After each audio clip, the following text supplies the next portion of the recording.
Cricket et al. It's a website. It's a podcast. Pete, it's a way of life. It's Gideon Haig over here. Peter Lawler over here. And welcome to Cricket et al., your independent cricket podcast. We're in the midst of the IPL, which stretches each way into infinity. We've just reached the end of our season here. Presentation at the Arrows on Saturday night.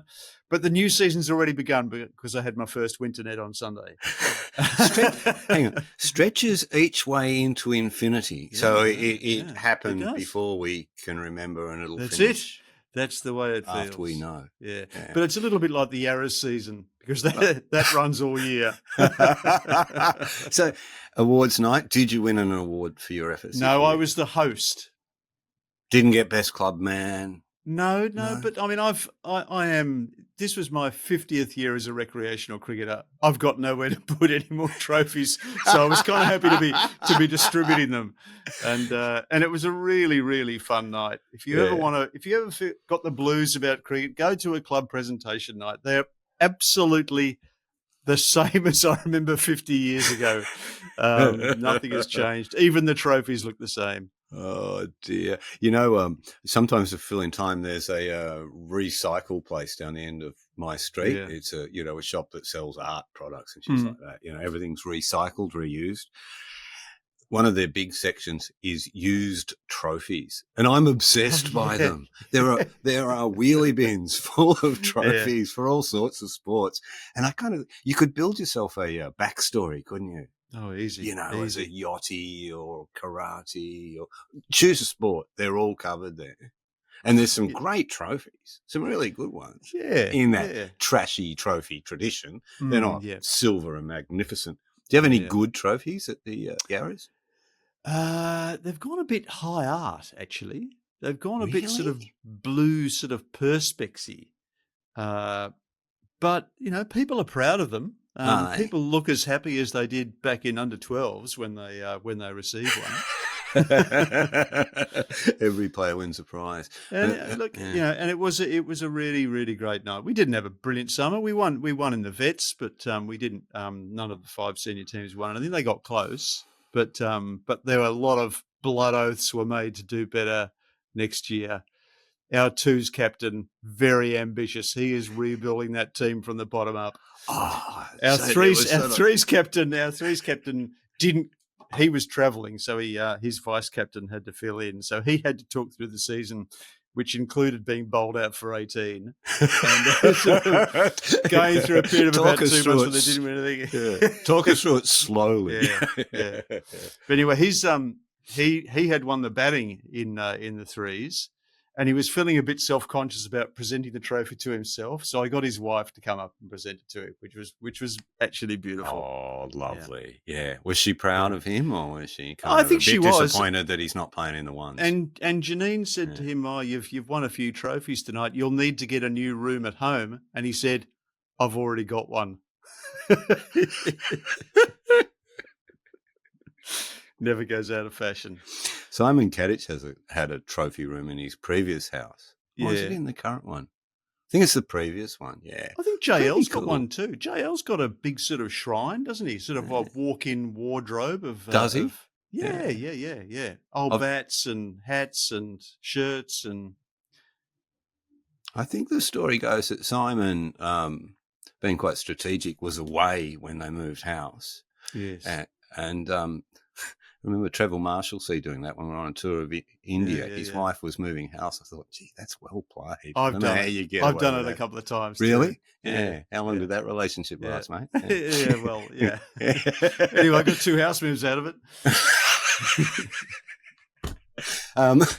All right, what have you been doing, Pete? Anyway, so Georgie set up Simon's while he was away, so it's pretty cool. It's got 2 Jason recliner rockers.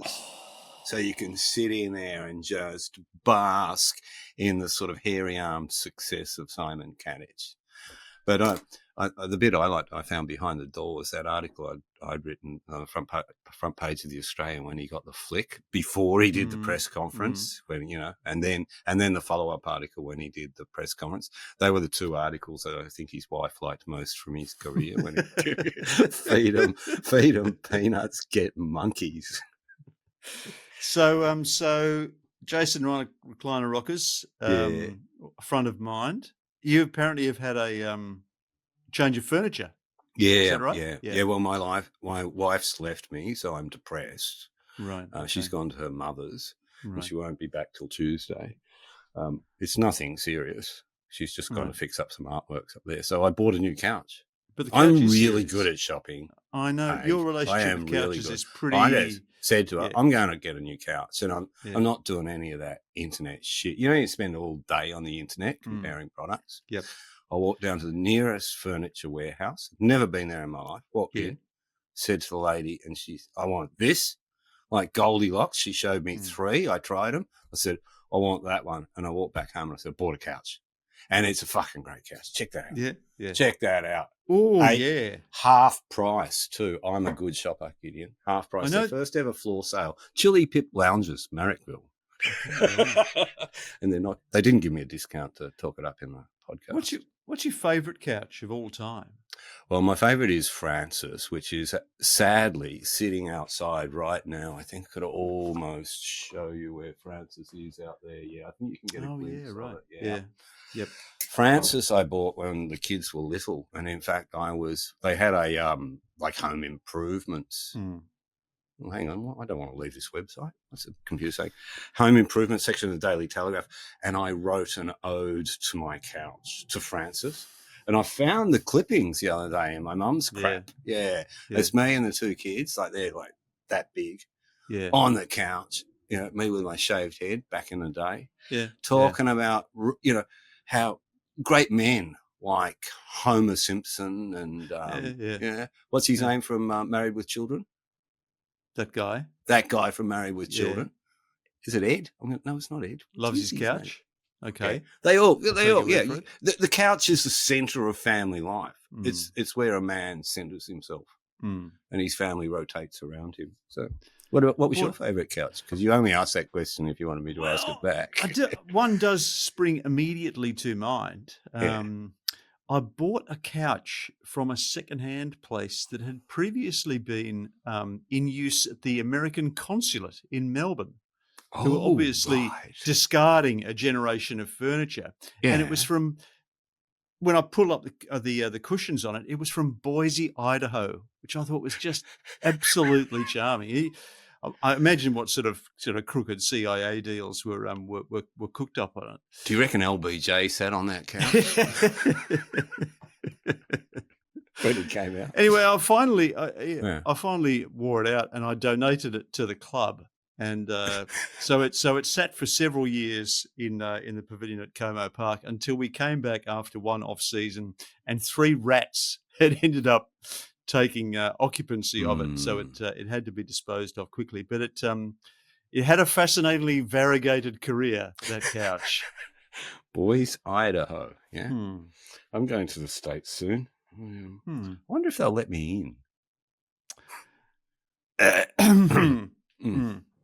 Well, look, if you get frozen out, that could be very good news for subscriptions to Cricket et al. Because we got a huge bump after your last career misadventure. Pete's in a Venezuelan prison. Please send money to Cricket et al. Good on you. I knew you'd seen a way to profit from it. So what's happening in cricket, Pete? Well, there's a bit of sad news last week, which we covered on Cricket et al., wasn't there, with Will Pucovski? Yes. Finally accepting the reality of his situation, the sad reality of his situation, and retiring from cricket. What is he, 27, I think, Gideon? Yes, yeah. I should know that. Real sadness around that. Kind of a strange end in some ways, and some questions being asked around a few of the issues. Well, an attenuated end, wasn't it? Because we heard last October that he wasn't going to play this summer, which many people took as being a kind of a proxy for retirement. And there was the issue of resolving his contract. There was the issue of resolving a sort of a financial settlement, because he did actually sustain his injuries, the injuries that put paid to his career on the playing field. So that was a very complex knot to unravel. And still hasn't been that Will unraveled, chose to do it on SEN. Clearly, he hadn't consulted you about that. So he announced it on Gerard Whateley's show. I thought it was that's interesting. A radio station, is it? SEN. Yes. Yeah. Okay. Yeah, I believe there are rumours. And he said it had always been my dream to play for Australia. I found myself in that position in 2021. The ambition didn't stop there. I wanted to be the guy that was a leader of the batting unit. I wanted to play 100 tests. I mean, that struck me as an incredibly ambitious, bold, and burdensome sentiment. There have been 471 Australian Test cricketers. 15 have played 100 Test matches.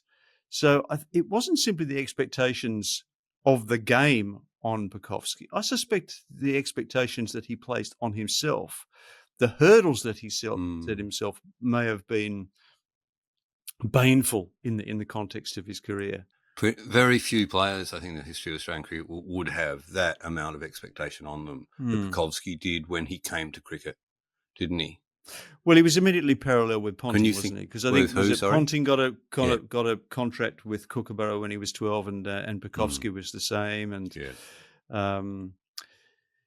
so it's been a torrid and tangled tale.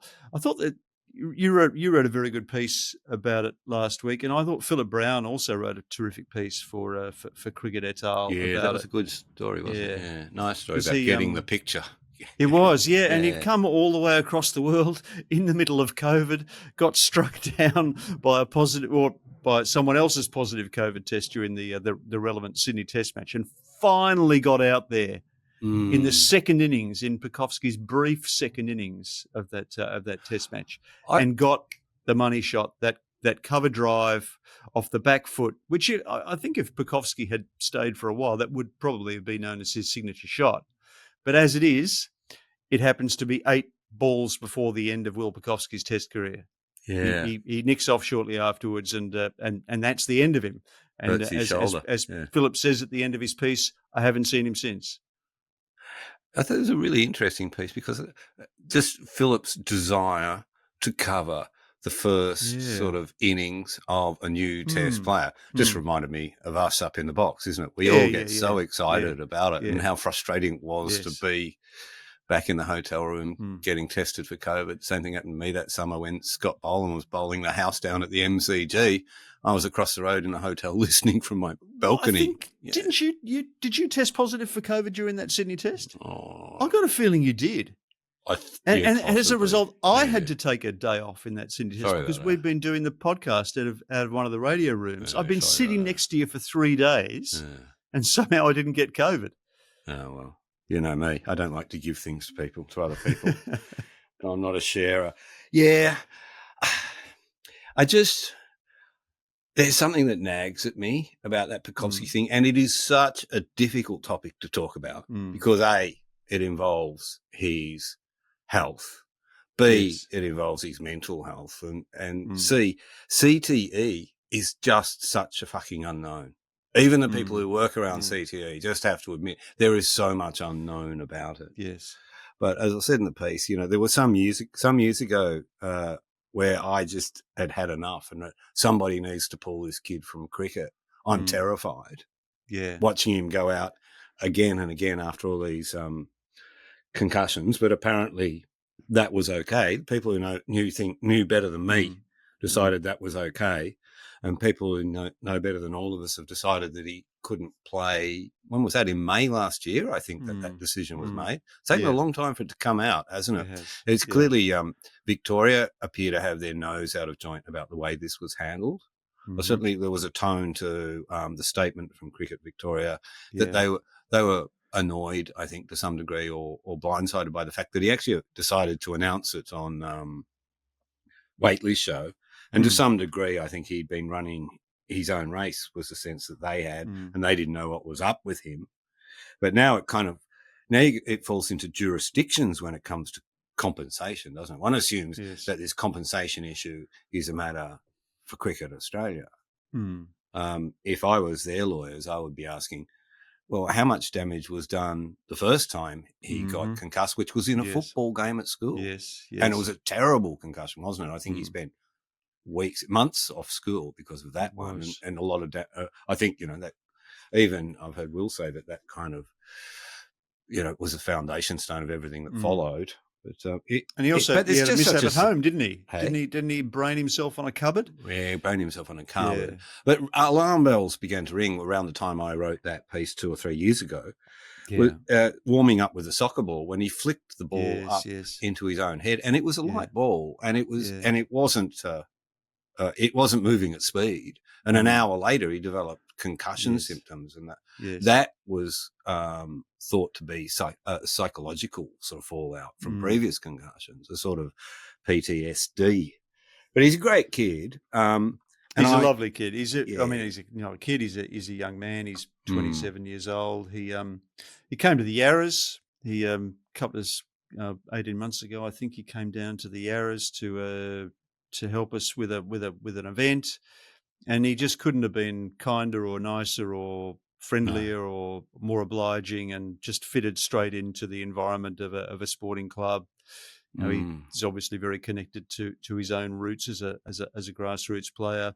Comes from a great cricket family, who'll all be sharing in his disappointment at the moment. But of course he's not lost to cricket. Just pointing out that he will be the coach of Melbourne in Premier Cricket last summer. It's only his playing career that's over. I'd like to think that he can continue to make a contribution. I think he's a good commentator, Pete. Yeah, he's good. He's good. He's good around the box in Channel 7, and he's got a maturity to him. It was really hard to listen to Gerard Whateley's interview, and it was an excellent interview by Gerard. I see why they chose him.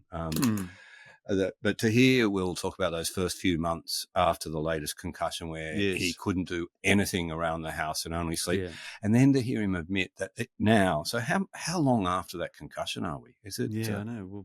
Well, a year or more than a year, isn't it? He caught the train to town, and he needed to, and it was a 20-minute train ride, and he needed to sleep for 3 hours. He was so exhausted after the train ride. Yeah. Well, and the fact that he was relieved that Gerard was sitting to his right, because if he sits to his left, he has trouble with that field of vision, causes him nausea. Yeah. That's terrible stuff to hear. So I hope he can get back from that, and I hope to see him in the Channel 7 box. Yeah, and as you say, he's a cricket person. He'll find a place in cricket. Yep. And he's a lovely bloke. Yes, no, he'll be missed, but not for long, hopefully.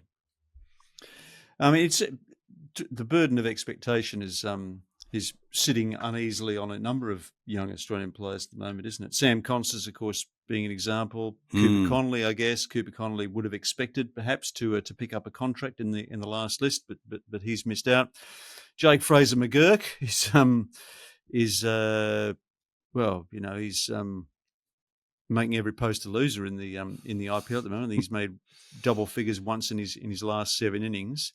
What a contrast to a year ago when we just couldn't get enough of that McGurk magic. Now Ricky Ponting wanted him to be playing all 3 formats. Michael Clarke was saying, I wanted to play my old number 23.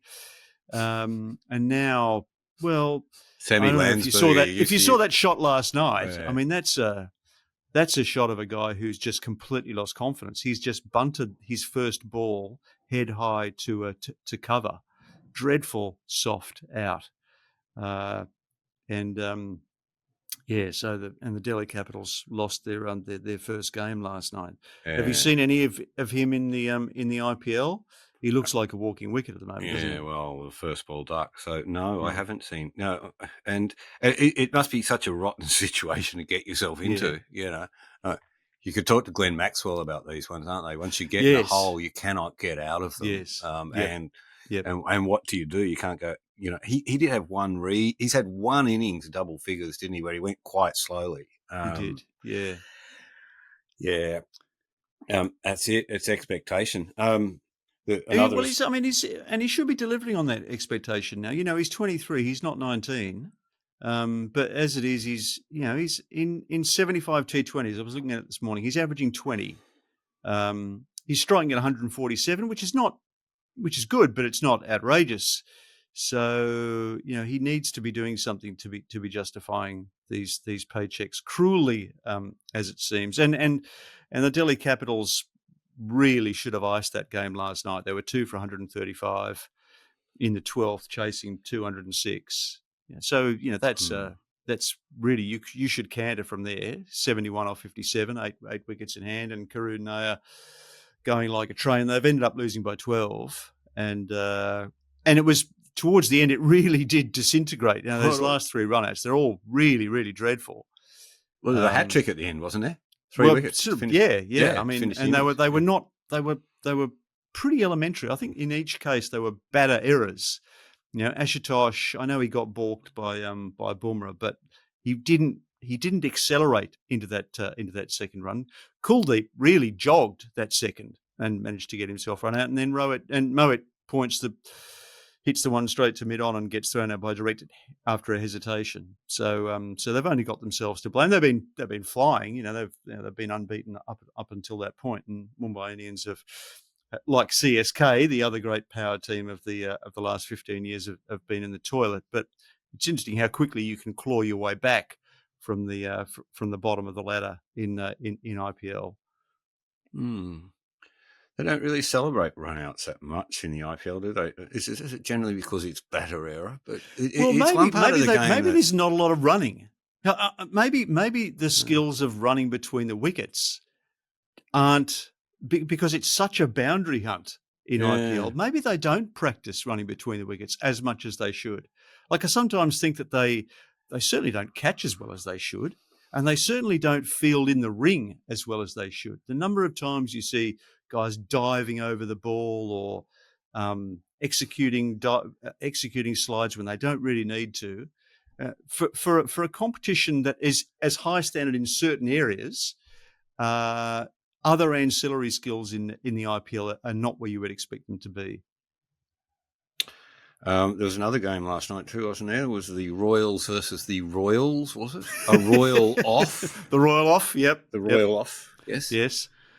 The counterpart to the hot off in Australia. That's between the Heat and the Scorchers. What happened in that game, Pete? 5 wickets fell in that match, Gideon, and people hit the ball a lot. They did. Virat got a half century, 62 not. Phil Salt got a half century. Yeah. Old mate Hoff got a wicket, didn't he? I'm a bit pathetic on this. I tend to follow the IPL through the Australian players. Well, I follow them through the minis.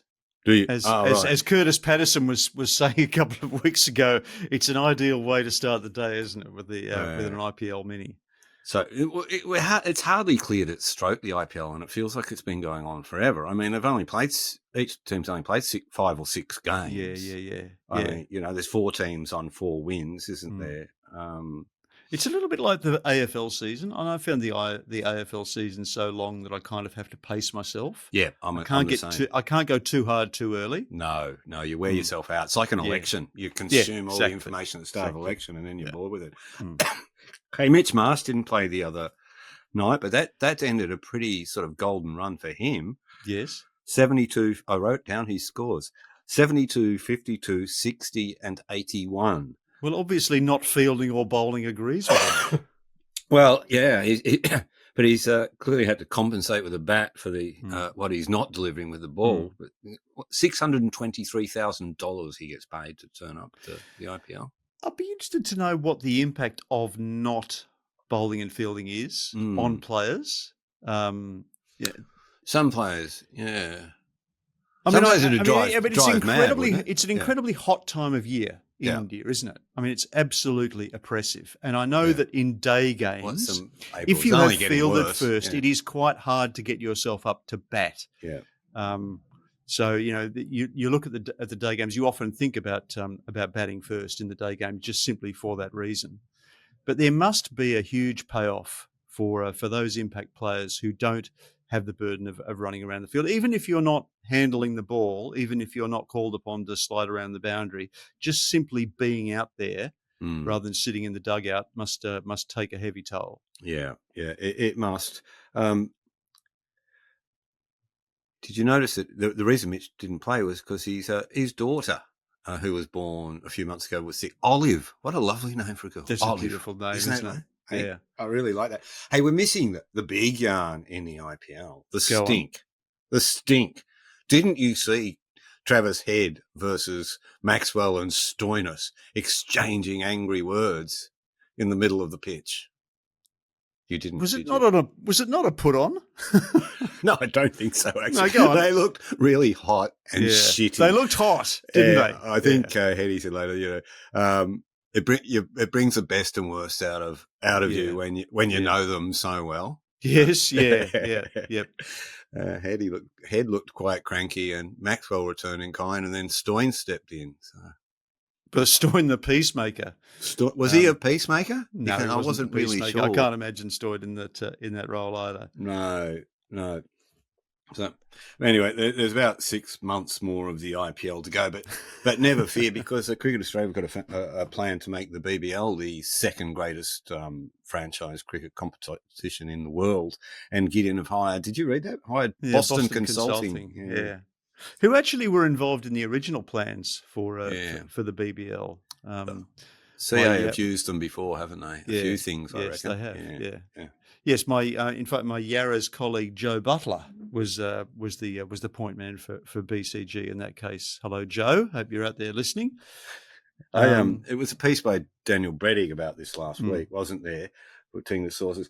I did enjoy his kind of little drive-by at the end of the Vice President of Geo Star, a guy called Uday Shankar, who said that the ICC has become the East India Company of cricket, looking to exploit the wealth of India.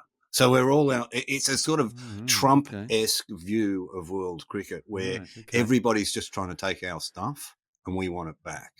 The ICC, which is actually chaired by Jay Shah, son of the Indian Home Minister. So I think that analogy falls down straight away, considering how the BCCI predominate in all things to do with the ICC. So thanks very much for that drive-by, Uday. Go back and re-explore your historic parallels before you come out with rubbish like that. We could get William Dalrymple, or Willie Dalrymple, as he was referred to the other day, to a book about it. Do you listen to his podcast? No, I don't, but I've read that book, The Anarchy. Yeah, it's a really good book. Yeah, and he's just done one. He's just done a podcast on the Troubles as well. He has, yeah. Jay Shah, well done. The ICC did something all right last night. They did. Do you want to tell us about it? Yes, they have recognised the offshore Afghan women's team, which are kind of scattered around the world, aren't they? They're not simply concentrated in Australia. We tend to concentrate on those players who are actually among us at the moment. I think the majority of them are here. Yes. Yeah. I mean, it's taken a while for this. I think the letter was actually sent to the ICC some time ago. Oh, it's been a long time coming. Gideon. Yep. What seems like a simple and obvious solution. I don't know why it's been so difficult to get there. The other thing the ICC did, which was, I thought, quite interesting, was that they have not accepted T10 as an international format, despite the lobbying from at least 2 countries. So they've rejected it, have they? Yeah. So we won't be getting a world T10. Thank fuck for that. Thank fuck for that. Yes.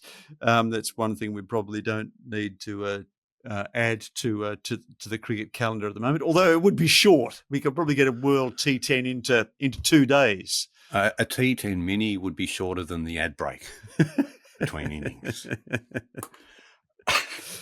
Shall we take a break, Pete, and come back with a little bit more on Cricket et al? Let's do that. Go on. You know you want to. Back in a moment on Cricket et al. And we're back on Cricket et al. There's so much cricket going on at the moment, Pete, and you're all over the Pakistan Super League. I am. I'm all over it. My mate Davey Warner's flying over there with a few other Australians. There's a few Australians in the there are. PSL. It's in its 10th year, as my notes say here. Yeah. Matt Short's there. Who else? Riley Meredith. Ben Drashis. I love Ben Drashis' name. Yep. Max Bryant he's at Peshawar, isn't he? He is. Yeah, most of the others are at Mitchell Owen's there as well. Davies at the Karachi Kings, of course. Mm-hmm, There's another royal reference in these freaking franchise names. It kind of gives me the shits. They've got a reasonable list of international players. Colin Munro, Rassie van der Dussen, Jason Holder, James Vince, Kane Williamson. The man, does he still have a hairy neck? I can't remember. He shaved his neck back at some point. Tom Curran, Sikandar, Elzari Joseph. Not bad. Yes. So, Are they all sitting around waiting for vacancies to open in the IPL? Has it become like the IPL seconds? Yep, I think it could be that. Well, it's a convenient IPL seconds. And South Africa actually named their contract list overnight. And I haven't heard of a country doing this before, but I'm not that well versed in these things. They offered 2 hybrid contracts to David Miller and to the aforementioned Rassie van der Dussen, who finds himself at the PSL. So a hybrid contract allows them to blend franchise cricket and international white ball cricket. Yes, yeah. I think we'll see a lot more of that in the future. I think if that contract had been available a couple of years ago, Quentin de Kock would still be playing for South Africa. Yeah. As it is, it was kind of an either-or proposition for him, and he closed the door on an international career. He still goes all right. He's still great to watch, but he's a gap, I think, in that South African side that hasn't quite been filled. That's happened with a few South Africans towards the end of their career that they've jumped early, haven't they? You might think. I'll tell you there's another player at the PSL who I've been watching for a little. I can't say his name. I think it's Andries Goose, he's the only American cricketer. GWS, isn't it? GOUS. It is. GOUS. Yep. So he's an American cricketer, the only American cricketer playing in the PSL. He's initially from South Africa. I think he played first-class cricket for Free State. He's a good cricketer. Yeah, he's played 9 ODIs for the USA, and he was the first player to get a century in the Nepali Cricket League. Gideon. Pete, I know you've been right down a rabbit hole, haven't you? I'm kind of into that. I'm interested in American cricket. Yeah, well, I was at that. What was I at? The Australian Cricket Society. Awards, book awards the other day, and a book that you wrote the foreword of won. I did, yeah. I've got my copy here. Here it is. Can we see this? Can I? Oh yes. When the Kangaroo Met the Eagle by. Yeah, it's the story of the 1913 Australian tour of Canada and the US. Not an official tour by any means. Very handsome. It's in its own slipcase, as you can see. Done by I've got my copy here too, Gideon. Mine's a bit different to yours. Tell me, you've got a one of a kind copy. I like this, the imperfect penny black copy. Well, I can't read it upside down. If I read it on a train, everyone would be laughing at me, and I'd go viral in some sort of TikTok video because the cover's upside down on the book. Yeah, it's the down under version, Gideon. Yeah, I said to you earlier. It's a beautiful book, isn't it? It's very handsome, lovely end papers. Fantastic research. I just love the research that these two guys have done. Comes complete with its own bookmark, as you can see there. My copy. This is Peter. It's Peter Schofield and Rick Sessions, isn't it? They've done previous books and are doing. They have, and they're just in the process of doing another one, which is on the Arthur Sims 11 tour of New Zealand in 1914, Trumper's last tour, in which he made his last great score, his 293, which I've also written the foreword for. So look out for that. That's a lovely book as well. I haven't had time to read all of it, but I was just reading an account of playing the West Indians in New York. Yeah, it's a great account. I reckon there was 40 to 50 West Indian clubs around New York in that period. Yeah. Really strong. As they say, cricket among the, quote, the coloured people. And people of colour. We had plenty, what? The coloured people gave a ball on Saturday night for the visiting players. And it was well worth seeing. So ended our last and most interesting game in New York. They were real venturers, the cricketers of that period. And, they were solemn undertakings because, you had to travel by ship, you had to travel by train. If you were going to go on a tour like this, you had to be resigned to being away for, 4, 5, 6 months. Yeah. And the rewards were speculative. Nothing was guaranteed. You were riding on the profits of the tour. If there wasn't a demand for the cricket where you were going, you potentially out of pocket. Yeah. Arthur Maley went on that tour, didn't he? He did. Yep. Good lad. Just grew up down there in Waterloo. I think he overstated how humble his background was, Arthur Maley. Do you reckon Arthur Maley put a bit of mayo on a story? I don't know about that. Well, actually, he's the subject of another book recently by James Merchant. Right. Which is sitting on my shelf back here, The Bohemian Cricketer. I think I wrote the foreword to that too. Somewhere there is a cricket book in recent vintage of his foreword I haven't written. I've done the John Benno book as well. I was spreading myself a little bit thinly. I'm a soft touch. If I ever republish Australian beer yarns, I'm coming straight to you. Okay. Might be a bit awkward because you don't drink, but anyway. That's all right. Nor am I at the moment, which is unusual, horrible. Independent insights. Yeah. Now, the other great news of the last week, Pete, is have we ticked off all the news in cricket, Gideon? Do you think? I think we have. Is this the last item of interest in world cricket? Except for Yorkshire setting Worcestershire 610 to win in the fourth innings. Hey. Now that is that's Yorkshire really blanking another county, isn't it? They weren't taking any risks on that outcome. What's going on there? I thought you can't bat in bloody April, May. Yeah. Well, it's obviously this is a bit of a flatty. Clearly, they could certainly Worcestershire couldn't bat in the fourth innings. They bowled out for 105. Yeah. But that reminded me a little bit of what did Bill Lawry set the West Indies in the Sydney Test match of 1969? That was upwards of 600. And that was considered to be a classic flint-hearted Victorian declaration. Yeah, so Yorkshire and Victoria, kin under the skin. Well, but the other great news was the knighthood for James Anderson. It's always fascinating, isn't it, when a cricketer gets knighted? You know, what does it take to actually? Lots of cricketers get honours from cricket and from outside cricket, but a knighthood does amp it up. Yeah. What did you think when you heard that James Anderson had been dubbed Sir James? I thought if I filed to Cricket et al., my response that you'd consider it churlish and not publish it, so I just kept it to myself, but I would have filed 10,000 vomit emojis. Fucking Royals and fucking cricket. I mean, seriously. Yeah. I mean, like it really get like those royal honours really get up my nose, as you expect. Yes, yeah, okay. It's kind of all right. Surprise. Yeah, surprise. A cricketer, for God's sake, and Anderson. Oh, really? What's he done? What's he done for anybody apart from bowling? He's only the third on the all-time list of wicket takers, behind Murali and Warne. He's played more Test matches for England than any other player. That does betoken a certain significance. With a smile on his face and a song in his heart, bringing joy to cricket all around the world. Yeah. But look, I mean, it is. I wrote a little piece about it on Saturday because I had nothing better to do. I'm not playing cricket. It is interesting that I think that if you look at what a knighthood is meant to connote, it's actually quite difficult to achieve it in any other sport.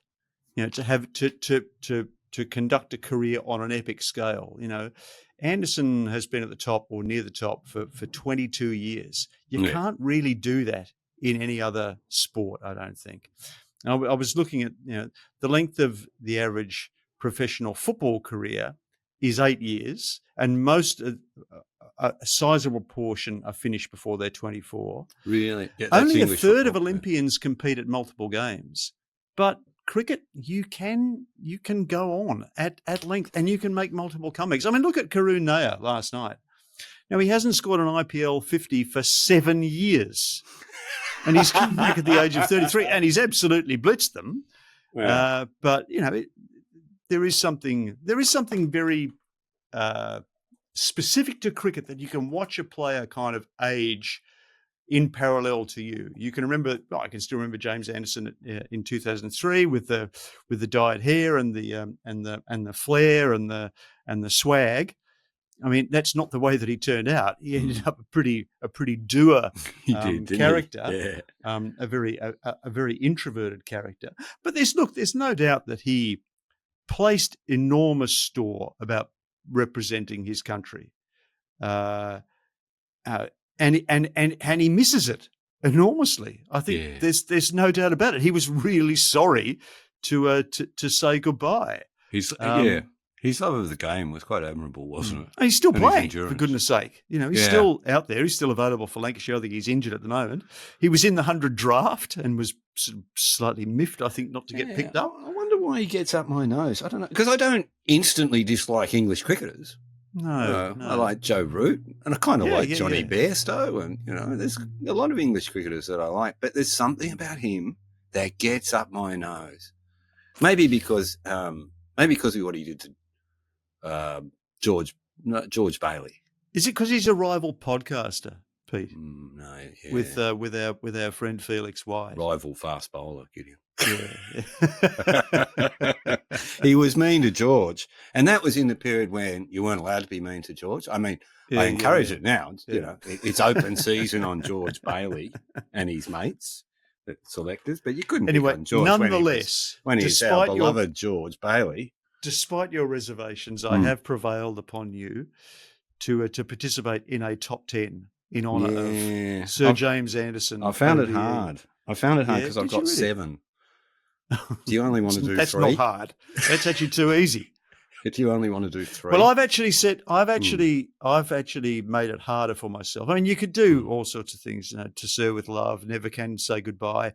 But I decided to set the parameters of only choosing bands from Manchester. Oh, that's good. Okay. Yeah. Yep. All right. Yep. And that's good because I've only chosen bands that aren't from Manchester. Okay. Right. So we've complemented each other yet again. Okay. So I'm going to start with Heart and Soul by Joy Division. Really? Because he did put Heart and Soul in his career. There's no doubt that he was trying all the time. Yeah. Yeah. He did do that. What am I going to go with first? Oh, I think I am going to go with Beastie Boys from Check Your Head, 3rd single, Jimmy James. Good song. Good song. Very good song. Yeah. Very good song. I always thought that when James took the field, it was normally in England, that was his natural habitat, and it always looked impossibly verdant whenever you watch James Anderson at his peak. The ground was so green. The pitch was so juicy. So I've gone with Everything's Gone Green by New Order. Actually, their first grade dance track. It's a fantastic song. We're probably not. We're not sophisticated enough to play a sample of a track. Yeah, brah. Can you hear this? Yeah, I can actually.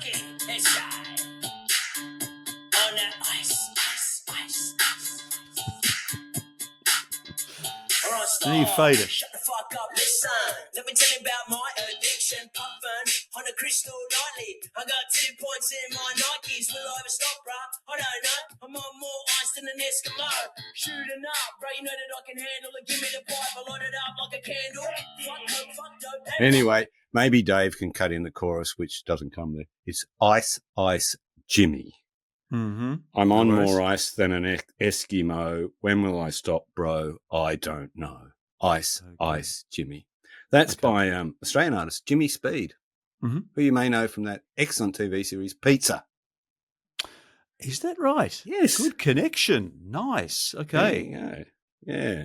And whose Facebook profile lists him being on the Dole at Centrelink, but he's on the DOLL. So I don't know if he's met an attractive girl who works at Centrelink or if he's just got the spelling wrong. Look, you have to have a Smiths track if you're going to choose 5 songs from Manchester. And I did think of I started something I couldn't finish, but I've gone with Hand in Glove, referring to his impossibly enduring partnership with Stuart Broad. Yeah, great song too. Mm. Yeah, thanks Philip Brown for all those Smith albums I bought off you. I am going with a track by Eminem and 50 Cent called Jimmy Crack Corn and I Don't Care.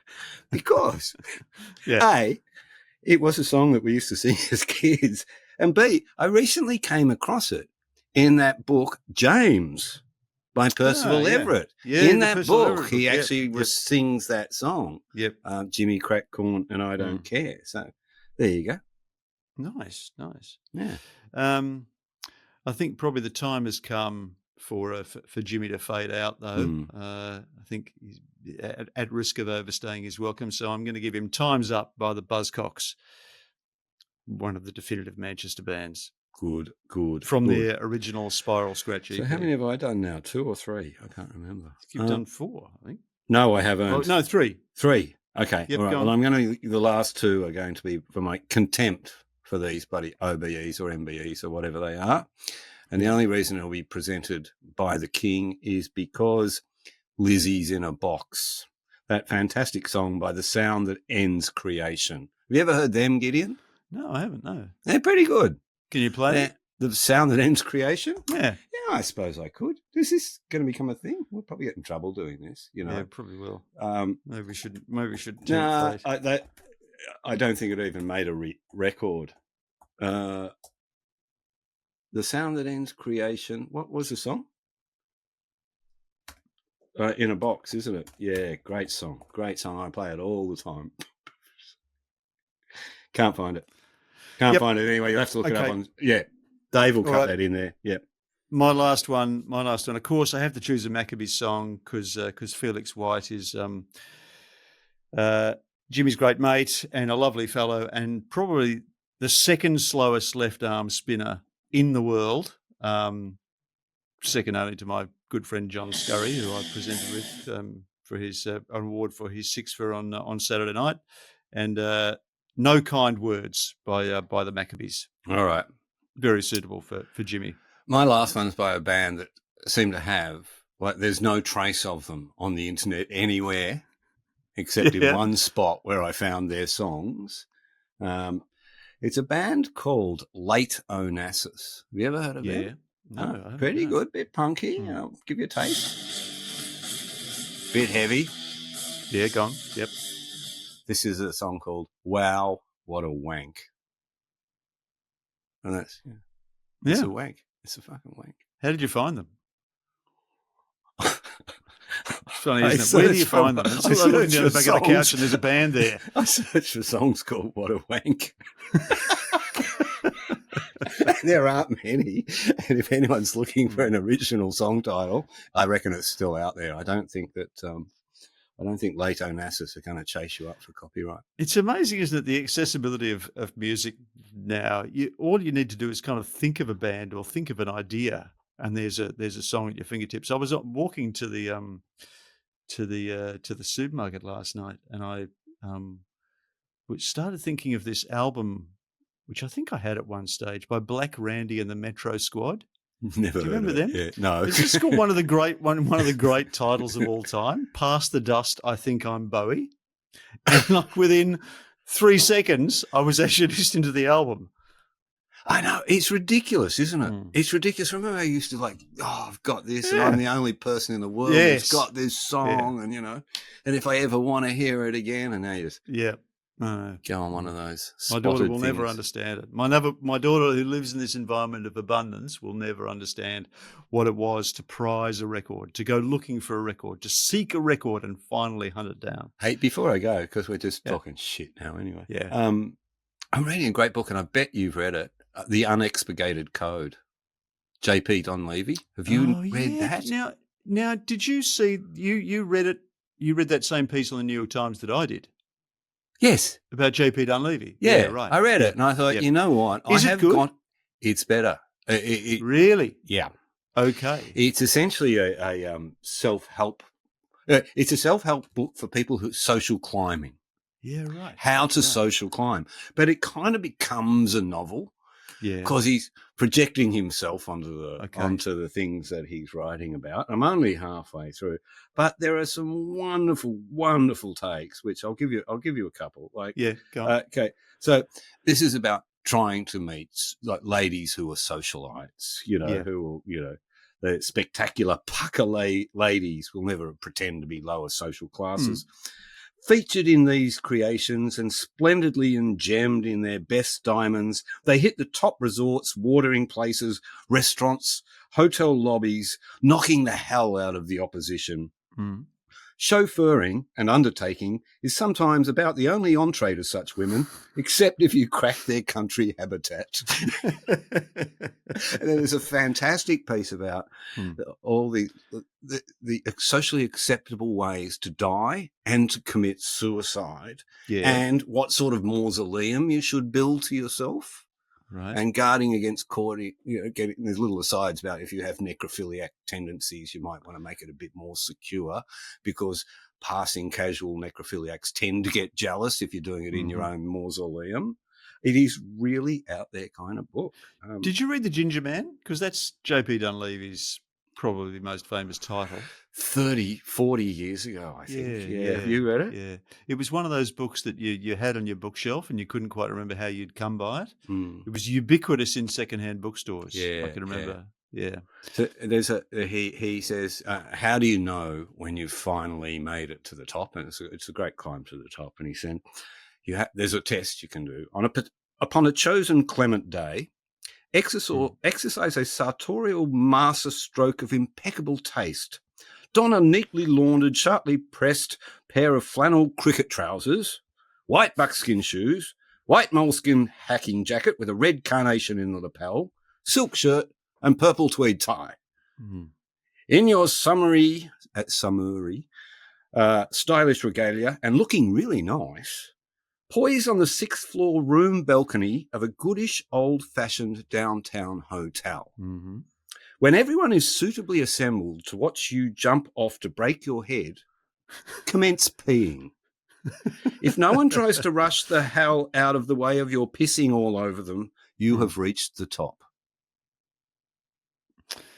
If we haven't lost every last listener by now, we never will. I could go into the clues for necrophiliacs building a mausoleum. I love that. Piss on people, and if they don't leave, you've arrived. It's kind of like American politics, isn't it? Well, I read a fantastic book again last week, Right. which I read back when I was 18, Mm. and it was for a very particular reason. It's this one. Maybe you read it. All at Quiet school on the Western Front. Quiet Yes, on I the Western- reread it myself for the 3rd or 4th time Did you last read it? year, I reckon. It's just awesome. It's absolutely awesome. But the reason that I read it, Yeah. there's a new translation of All Quiet just about to come out in the US. I read a piece in Atlantic by George Packer, and I had, for some reason, never been conscious of the fact that the original translation, the one that we read, Pete, when we were at school, was by an Australian, Okay. a man called Arthur Ween, who was also a soldier during the First World War, Right. who also served on the wow. Western Front, who was also decorated and wounded, like Eric Maria Remarque, and he was a classics scholar from Sydney University, who after the war stayed in Britain and worked at the V&A as a curator, was a member of T.S. Eliot's sort of Criterion Circle, and started translating European novels for English readers. And one of the earliest ones, kind of a thing in those days, wasn't it? was, And yeah. translation was a high Anyway, art form. he remarkably, he translated All Quiet on the Western Front in 2 weeks, and he didn't even speak German all that well, apparently. His wife did, but he'd never studied it. He just had a knack for picking up languages. Did he have Google Translate? It was like his 3rd or 4th language, but he managed to do it. And he explained to Charles Bean that he managed to do it because he felt himself so much on Remarque's wavelength. It was almost as though they were two halves of the same brain.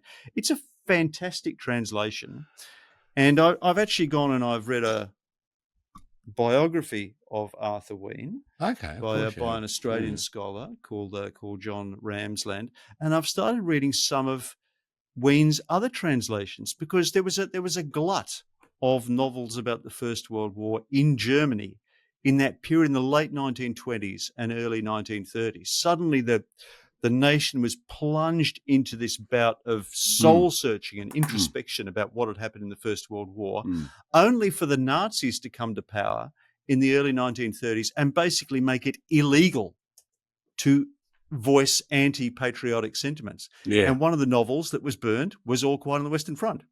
In those great sort of Goebbels-inspired book pyres, Remarque's book was one of the first ones that were burned because it was viewed as being anti-German. Yeah, I wonder. But of course, it was sustained. It continued to enjoy a huge reputation in elsewhere and in the United States, which is of course where Eric Maria Remarque eventually settled, married Paulette Goddard, in fact. I wonder if it'd be published in today's America, and it would have been a radical act even publishing it then, Absolutely. wouldn't it? Consider. Yeah. Does that biography cover the naming of the book? Because essentially, he's the guy who gives that name. All's Quiet on the Western Front. Arthur Ween does give it that name. The German translation, something like "There's nothing from the West, here," or nothing new. Nothing new from the West. Yeah. So, but he came up All with that Quiet on the Western Front Yeah. is an Australian creation. That formulation of words was dreamed up by Arthur Ween. Yeah, I wonder if it has a source, like whether it was italics that was sent, previously, or it was a phrase, But well, it's the phrase is in the last paragraph of the book, when Remarque's character Paul Baumer is killed, and it says that on the day that he fell, the headline news in the German papers was "From the West, nothing new." Because he fell Ween on turned it Armistice into Day, All Quiet on the Western Front. Did he fall on Armistice Day? Just before. Just before. It's the last few days of the of the war. There's quite a few movies. I like the one that's got John Boy Walton in it. Yeah. What's that one? The All's Quiet. There's quite a few versions of All's Quiet on the Western Front. And did you see that most recent one, which actually takes extensive liberties with the original text, but is not sure quite if I a watched remarkable. it. Yeah. Quite a remarkable film. Was as a vision of the First World War. Very, very convincing. Anyway, look, All Quiet on the Western Front. It stands up. It's still incredibly stirring. I was reading it on the tram, thinking, "Fuck, this is overpowering, overwhelming." In the vividness and the candor of the descriptions of the trench warfare. That scene in the shell crater. I had wondered maybe it was overrated. Maybe it wasn't as good as I'd feared, but there's something very reassuring about going back to a book and thinking, "Oh God, it is actually as good, if not better, than I remembered." Oh, good on you. You'll be reading the poetry of the First World War next. That's probably all we've got time for on Cricket et al., which has been a lot of et al. And rather less cricket than usual. But anyway, all the more enjoyable for your company, Peter Lawler. That's all we've got time for. But in the meantime, from me, it's good night. It's good night from him.